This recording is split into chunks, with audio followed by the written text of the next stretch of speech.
En Camino with Kit Hogg. A recent article in the Financial Times caught my imagination. It's by Mia Levitin, critic and author, and it concerns itself with a recreational pastime she claims is indulged in less than we used to our detriment. It is the act of reading. Along with others voicing the same sentiment, I hear myself saying, I wish I read more. This is not to say that I don't have a book on the go. I've got several actually in a short pile next to my bed, but like fruit in a bowl, those that languish half read, half eaten, lose their appeal.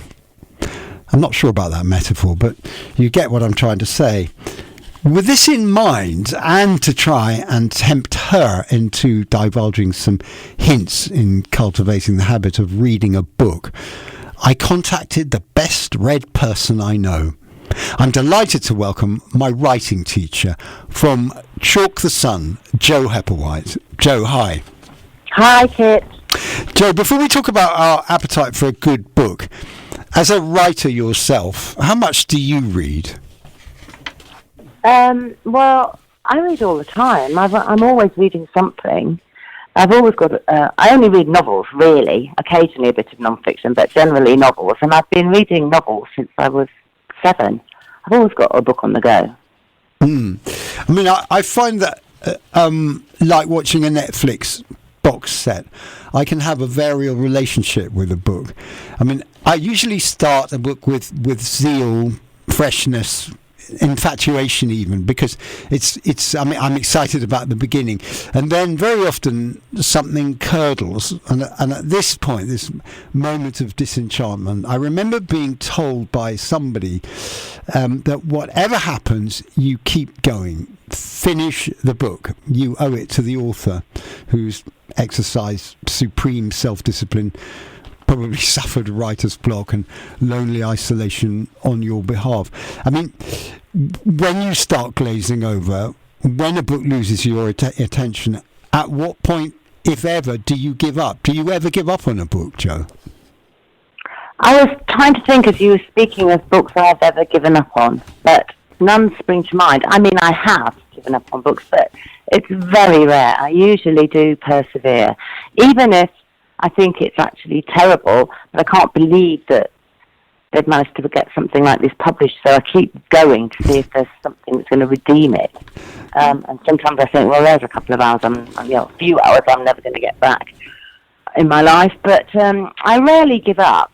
I mean, sometimes plot, of course, might have a quiet bit before, a lull before a storm, so there may be a bit where, in the structure of the book, the action's cooled off a bit before it rebuilds to the final climax, so it might be at those points that you start to lose interest. I'm not sure. Yeah, no, I was going to say, actually, it's sort of like a symphony. There are quieter movements and possibly flat spots where you feel somehow things are meandering, that the writer may momentarily have lost the plot or lost his or her way.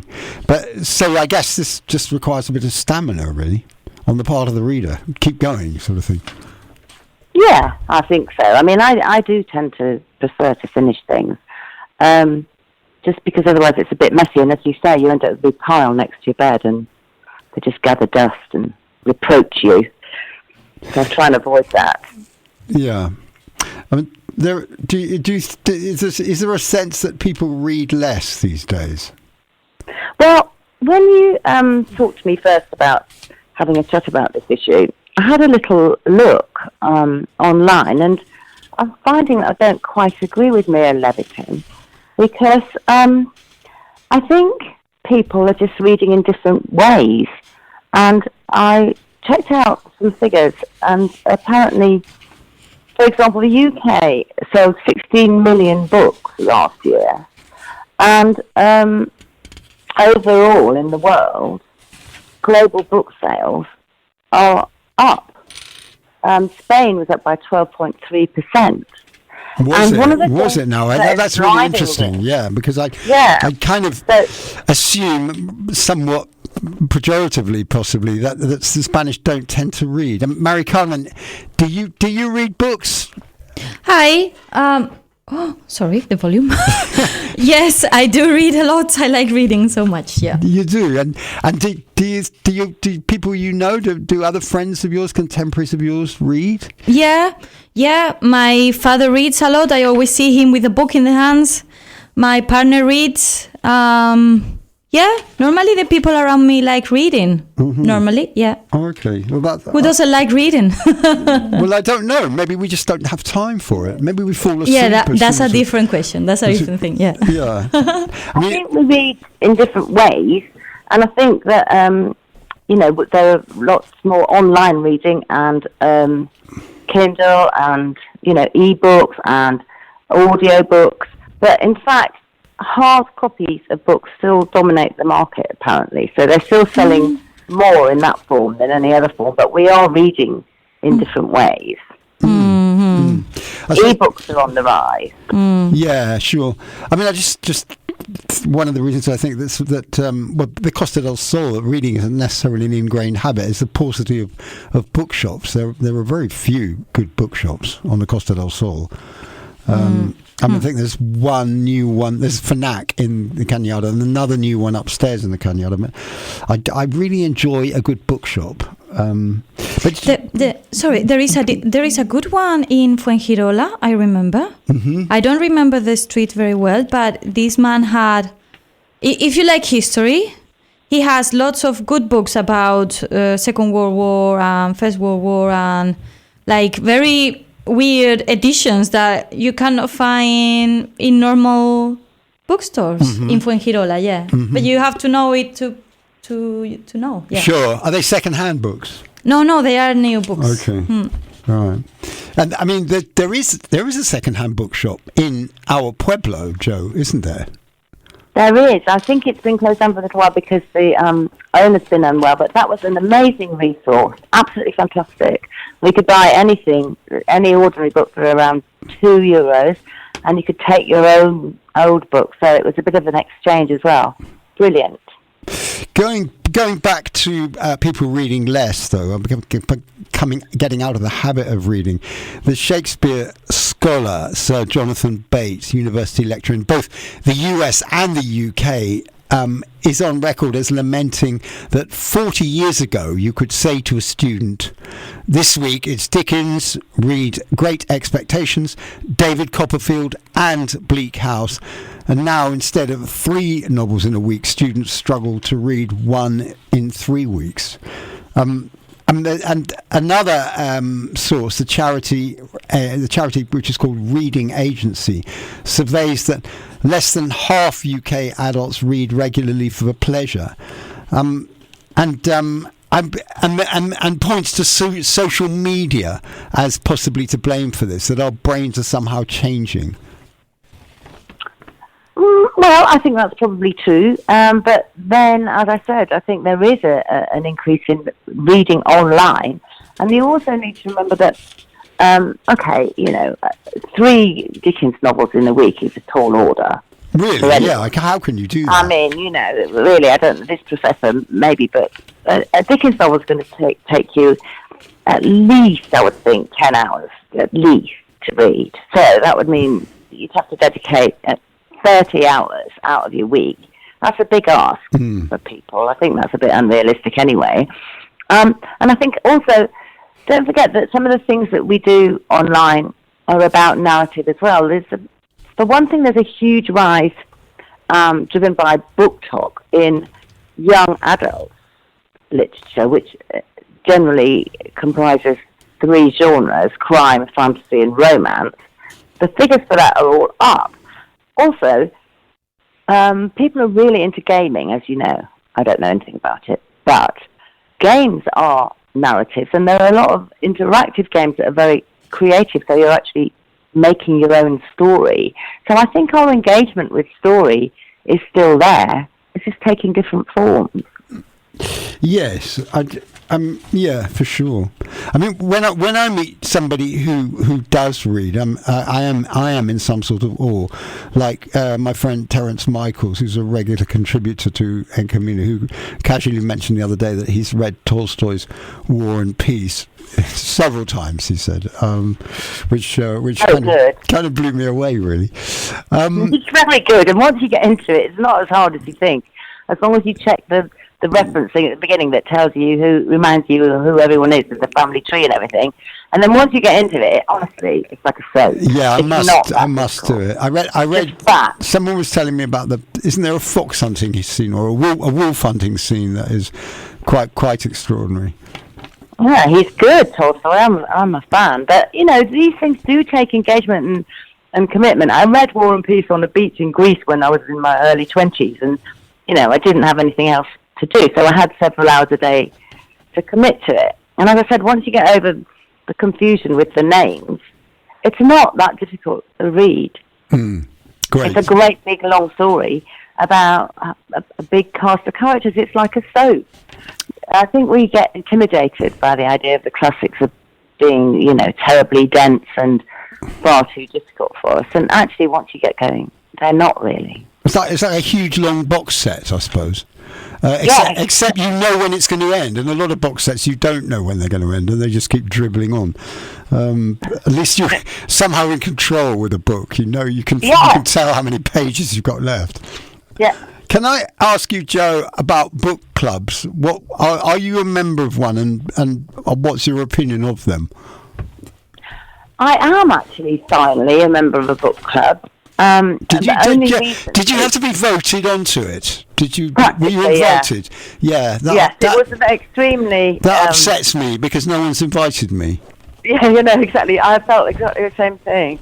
I thought, here I am, creative writing teacher in the village. There are 3 book groups, and nobody's ever asked me to join one. But anyway, they have now. So I'm very pleased to be part of this group, and I look forward to the meetings very much.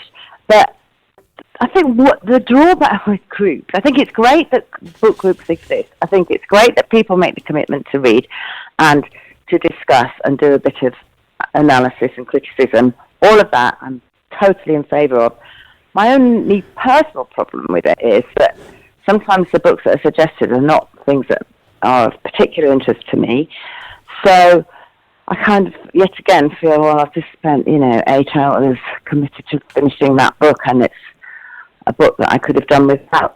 But I guess, the plus side of that is that you might try genres and writers that you wouldn't normally read and discover something that you didn't know about. So I'm all for it. Just to pry a little bit into the book club, the exclusive world of the book club to which I'm excluded, is it a democratic decision to go after a particular book, or do you take it in turns? This group takes it in turn, so each month a different group member nominates a book. Right. Puts forward a suggestion, and everyone reads it in that month and then discusses it. All that's been revealed to me in the shadowy world is that there's one book club that doesn't drink and another book club that does during the meeting. Guess which one I'm in? Surely, like a Masonic lodge, you're not supposed to reveal that. But yeah, anyway, that's great. I'm a friend of mine in Barcelona is a member of a book club, Maribel, and it sounds actually much more like a sort of class. It's only the convener, the teachers, as it were, who decides what people are going to read, and you're limited to a very short period of time to make your comment on the book afterwards. I think it sounds quite autocratic, that book club. Terribly strict, yes. Yeah. Ours is not quite that strict. Yeah. Anyway, let's just go back to reading. To what extent is the practice of reading a skill, a learned skill? Yes, I think it is. No, it is. We don't acquire reading without expressly being taught in the way that we do acquire language without being taught. So we do have to be taught to read, and people who aren't taught to read can't read. I mean, illiteracy is a big disadvantage in the world.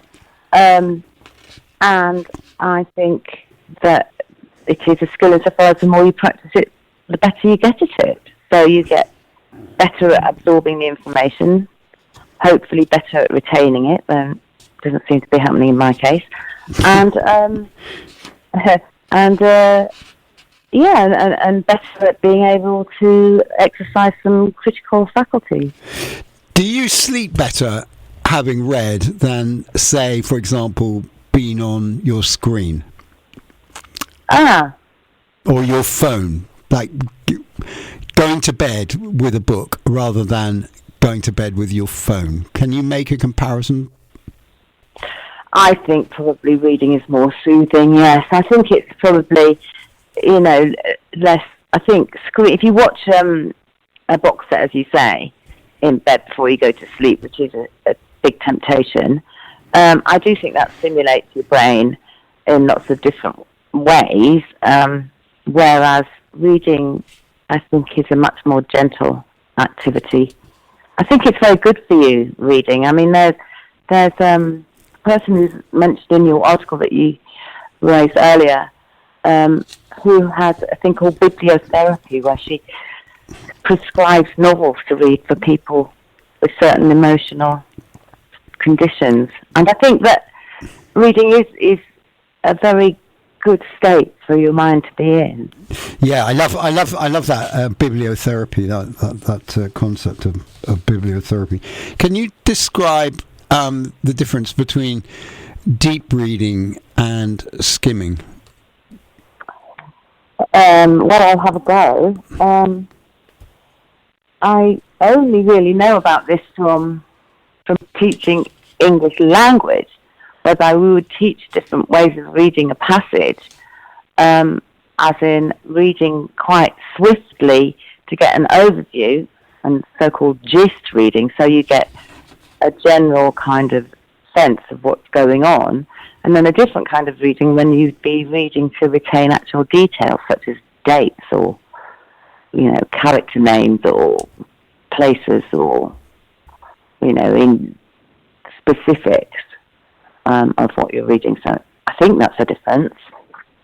And I think you can get your brain to do that as well. I think everyone knows that you skim. I mean, you probably skim when you get bored, as you were describing earlier, when you get to that doldrum bit of a book and you think, I've done it. I think, right, they're going on about, they're describing this landscape for 3 pages now. Okay, I've got that. They're in this bit of countryside. Yeah, where's the next bit of dialogue? When's something going to happen? So everyone skims occasionally, don't they? And the sort of deep reading is where you might even go back and reread something that you become aware in a sort of semi-conscious state as you're glazing over the page that actually this is really exceptional and I should be enjoying this as a literary event. I did that with something I read last night. And maybe with a sort of thought to committing things to memory more rather than just reading for a sort of escapist pleasure, which is, of course, a big part of reading, isn't it? Yeah. Just to be in this other place and occupy this other world and occupy other people's lives is the joy of reading.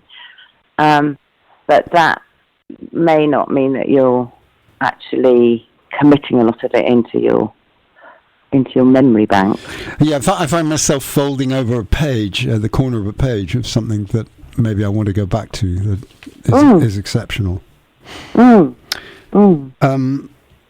finally, another benefit of reading is that it opens a door to you, the writer. How important is it for a writer to read? Well, I think it's critical. I don't see how you can possibly, I'm talking about fiction here, I don't see how you can possibly be a creative writer unless you read. Because, it's like saying, I'm a painter, but I never look at anything. I mean, it doesn't really seem to add up. And if you don't read, you don't have any sense of how stories get put together, how character gets put on the page. You don't have any desire to create something of that type. So I can't see how you can write without reading. There's also an interesting thing about through reading is an insight into the actual author, into the actual writer, where you might follow. Do you find yourself following an author? Definitely. There are authors that I like and serve. I go back to their work, and if I see they've published a new novel, I keep up with them and read their latest. Yeah, a bit like a band, a new album. You get yes, you got exactly. on with that. Yeah. And I think the other aspect about reading is that when you read, you build this whole world in your own head. So you have an insight into the writer's head, the things that they're interested in, their preoccupations, their concerns, their view of the world, if you like, but you're also contributing your own. So they give you some pointers about a character, a situation, a setting, but you fill it in with your own, which is probably why films of novels are often, they don't come up to your expectation because you've created your own. I mean, there's a whole theory about the fact that every time a book is read, every time a novel is read, it creates a different version of that novel. So there are millions of versions of Wuthering Heights because every single reader has made their own vision of Heathcliff, their own vision of the moor tops and the crumbling farmhouses, and everyone has their own distinct one in their own mind. And how many times have you heard someone say, "Yeah, I saw the film, but it wasn't as good as the book"? Exactly.